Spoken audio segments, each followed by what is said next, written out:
Hi guys, today we are going to be reviewing a book called The Star of Kazan by Ibbotson. This book is about a young girl who was abandoned when she was around 2 to 5 days old. She was found by two housemates who raised her until she was 10, because then her aristocratic mother took her and showed some documents to say that this child is my child and I am by law her guardian from now on. It then goes on to, and then Anika, the girl's name, who's the girl, goes to live with the aristocratic mother, but what she does not know is that the documents were forged, and the only reason the aristocratic mother wants her is because of these jewels that get handed down to her from a friend of hers, who turns out to be really famous and really rich because of the jewels. The old lady thinks that the jewels are fake, which is what she told Anika. But the jewels are in reality not fake, and they are really expensive if someone were to sell them.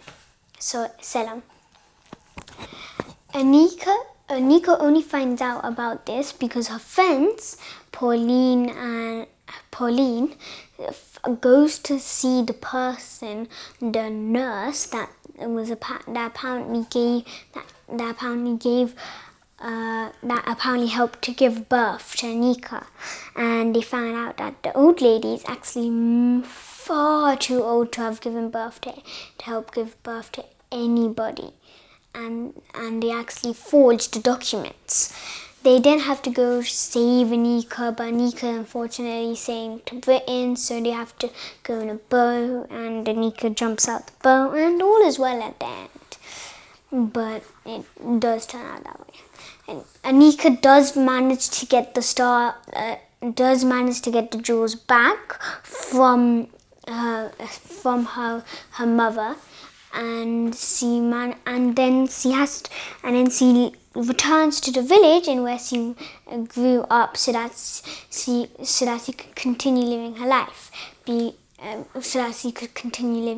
Without her mother.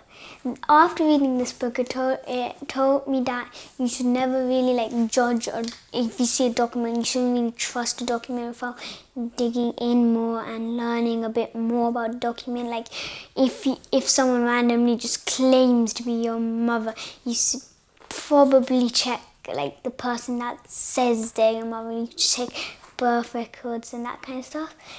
A good line that I remember is on page 83, and the sentence says, Anika had imagined an elegant and confident woman, but even in her wildest dreams, she had not thought that her mother might be an aristocratic, a nobly born woman with a von in front of her name and a family crest. Yet it was so. This shows that Anika, even though Anika had a good life with her housemates that raised her, she still wondered what her mother and her father that abandoned her were like. She still imagined what it would be like if she never was abandoned. You can get this book on Macmillan in the UK for £5.99, and some of the reviews that are written by The Guardian, Times and Sunday Times, which are all different newspapers. The Guardian says, a heartwarming, old-fashioned adventure, every bit as absorbing as the prize-winning Journey to the Red Sea, which I think is another book that Ibbotson wrote. The Times says, packed with wit and adventure, and Sunday Times says, for great storytelling, look no further than Ibbotson. I would recommend this book to someone who likes fictional books that are based and are in the Victorian eras or in olden times, and that's what this book is. It's based in Victorian times, Spain, and it's based in Victorian times, Spain, in a little village, which is where Anika grew up. The little village is called Vienna, and this on the front there's not actually any illustrations except on the front and the back cover. On the back cover it's a bunch of flowers, and it's just like the blurb, which I'll read to you guys later. And on the front cover it's the same frame, a gold frame with flowers in these two corners, and then there's flowers or actually leaves around the frame. And then it says the name of the author, the name of the book, and the Star of Kazan is actually one of the jewels, the most expensive jewel of all the jewels, and that's what it's named at. And then this is the house that the aristocratic mother actually takes Anika to. I was never really sure, but I think that's Anika because she looks around the size of a child, and she has a suitcase next to her, so I think that's Anika. Now the blurb says, Anika lives as a maid at a grand house in Vienna. She loves the other servants as if they were family, and she adores the magnifying, glittering city.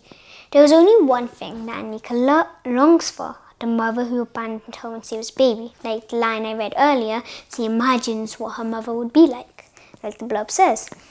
So when a beautiful aristocrat arrives to claim her, it is as if Anika has walked into her own dream, whisked off to her true dream, a true home, a remote estate far, far from Vienna. Her new life begins, but the dark and crumbling castle echoes with secrets and lies. And as Anika unravels the truth, she finds herself in terrible danger. The blurb basically sums up the story like what I said, and it tells you a bit more about Anika's feelings into this, and the book also talks a lot about different cooking recipes, as the two maids that raised Anika, Elle and I don't know how to pronounce the other housemaid's name. It starts with S, but I don't know how to pronounce it.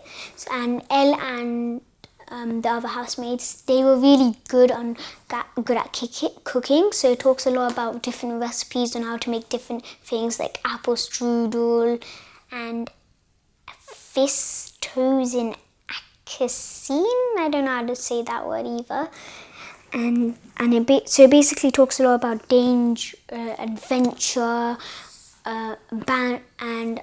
Anika being abandoned, and cooking. You can, like I said before, you can buy this book in UK for $5.99 at Macmillan, and if you want to buy it online, you can go to www.panmacmillan.com if you want to buy this book online. Though I would recommend it to someone that likes adventure stories but fictional stories in the olden times, like Victoria times and the Edwardian times when King Edward ruled. Bye guys, thank you for watching my YouTube video. Thank you for watching the YouTube video to the end. If you wish to see more videos, then please like and subscribe if you like this video as well. Bye.